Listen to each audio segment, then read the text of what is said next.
जय श्री राधा रमण, जय माता दी।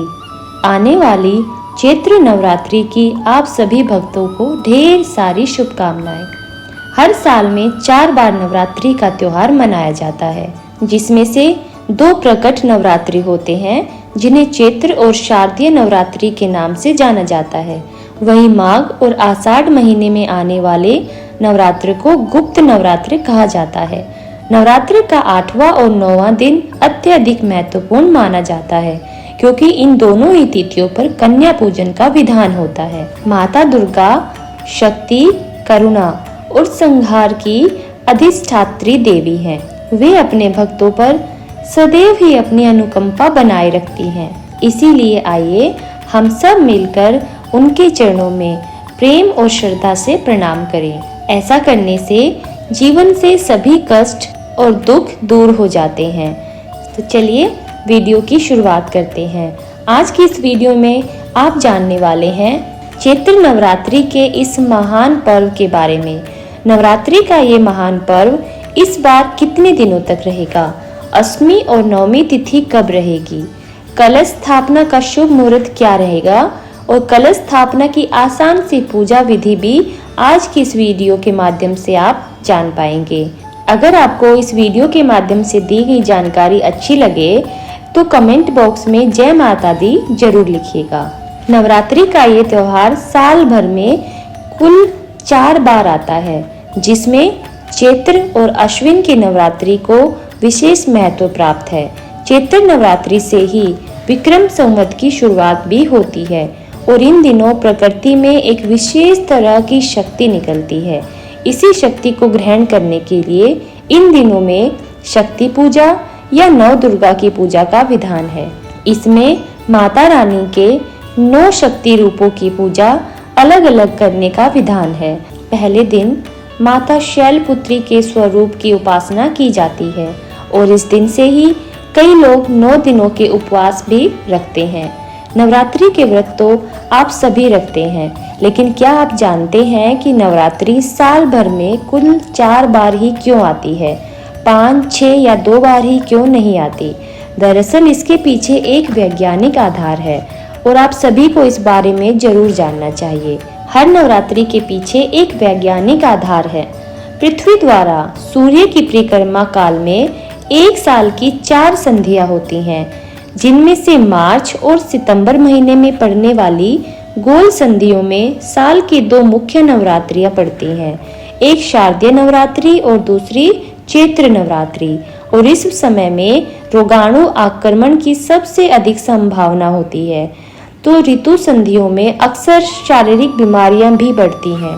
इसीलिए उस समय स्वस्थ रहने के लिए, शरीर को शुद्ध रखने के लिए, मन को निर्मल रखने के लिए की जाने वाली प्रक्रिया का नाम है नवरात्रि। अमावस्या की रात से अष्टमी तक या पड़वा से नवमी की दोपहर तक व्रत नियम के अनुसार चलने से नवरात यानी नवरात्रि नाम सार्थक होता है। वैसे तो पूरे 9 दिन और 9 रात में नवरात्रि की पूजा की जाती है, लेकिन कई बार तिथियों की हेरफेर के कारण, घट बढ़ के कारण नवरात्रि का व्रत कभी कभी 8 दिनों का भी हो जाता है। और इस बार क्योंकि चैत्र नवरात्रि भी 8 दिनों की ही होने वाली है, तो ऐसे में क्या अष्टमी और नवमी एक ही दिन मनाई जाएगी या फिर बीच में 2 दिन की नवरात्रि की पूजा एक ही दिन की जाएगी? यह आज की इस वीडियो के माध्यम से आप सब जानने वाले हैं। इस बार माता की सवारी हाथी होगा, क्योंकि रविवार के दिन से चैत्र नवरात्रि का शुभारंभ हो रहा है और हाथी पर ही माता प्रस्थान भी करेंगी, क्योंकि चैत्र नवरात्रि का समापन भी रविवार के दिन ही होगा। हाथी पर आगमन और प्रस्थान बहुत ही अधिक शुभ संकेत माना जाता है। साल 2025 में चैत्र नवरात्रि 30 मार्च रविवार से आरंभ होकर 6 अप्रैल दिन रविवार तक समाप्त होंगी। चैत्र शुक्ल प्रतिपदा तिथि प्रारंभ होगी 29 मार्च 2025 शनिवार की शाम 4:28 से और प्रतिपदा तिथि का समापन होगा 30 मार्च 2025 रविवार की दोपहर 12:49 पर। कलश स्थापना नवरात्रि के पहले दिन यानी 30 मार्च 2025 रविवार के दिन की जाएगी, जिसमें सुबह का शुभ मुहूर्त रहेगा सुबह 6:13 से 10:22 के बीच में।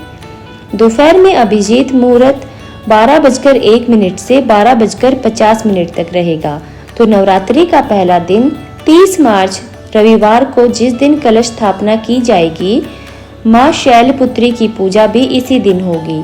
नवरात्रि का दूसरा और तीसरा दिन इस बार रहने वाला है 31 मार्च सोमवार को, यानी कि दूसरे और तीसरे नवरात्रि की पूजा 31 मार्च सोमवार को ही होगी, जिसमें माँ ब्रह्मचारिणी और माँ चंद्रघंटा की पूजा की जाएगी।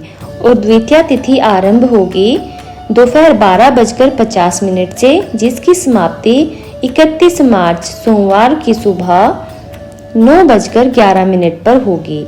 इसके बाद से तृतीया तिथि प्रारंभ होगी 31 मार्च सोमवार को सुबह 9:12 से, और तृतीया तिथि समाप्त होगी 1 अप्रैल मंगलवार को सुबह 5:42 पर। क्योंकि मंगलवार को सूर्योदय से पहले ही तृतीया तिथि समाप्त होगी, इसीलिए इस बार 31 मार्च सोमवार को 2 नवरात्रि व्रत की पूजा एक साथ पड़ रही है। नवरात्रि का चौथा दिन 1 अप्रैल मंगलवार को रहेगा, जिस दिन माँ कुष्मांडा की पूजा की जाएगी।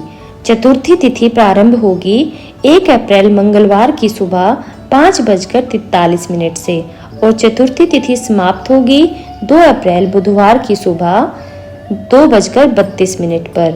यानी देखा जाए तो यह मंगलवार की मध्य रात्रि का ही समय रहेगा। चैत्र नवरात्रि का 5वां दिन रहेगा 2 अप्रैल बुधवार को, जिस दिन माँ स्कंद माता की पूजा की जाएगी। पंचमी तिथि प्रारंभ होगी 2 अप्रैल बुधवार को सुबह 2:33 से। पंचमी तिथि समाप्त होगी 2 अप्रैल बुधवार की रात को ही 11:49 पर। षष्ठी तिथि में माँ कात्यायनी की पूजा की जाएगी। और छठा दिन रहेगा 3 अप्रैल गुरुवार को।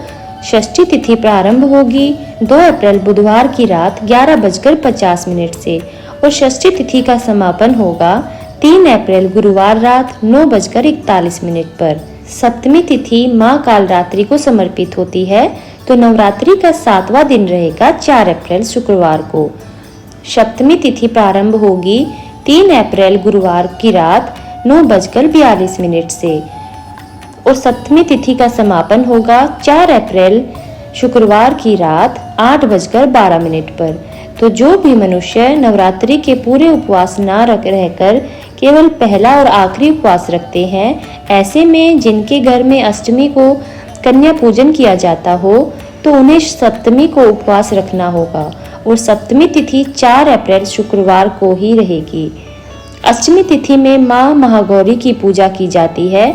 तो नवरात्रि का 8वां दिन रहेगा 5 अप्रैल शनिवार को, और अष्टमी तिथि प्रारंभ होगी 4 अप्रैल शुक्रवार की रात 8:13 से, और अष्टमी तिथि का समापन होगा 5 अप्रैल शनिवार की शाम 7:26 पर।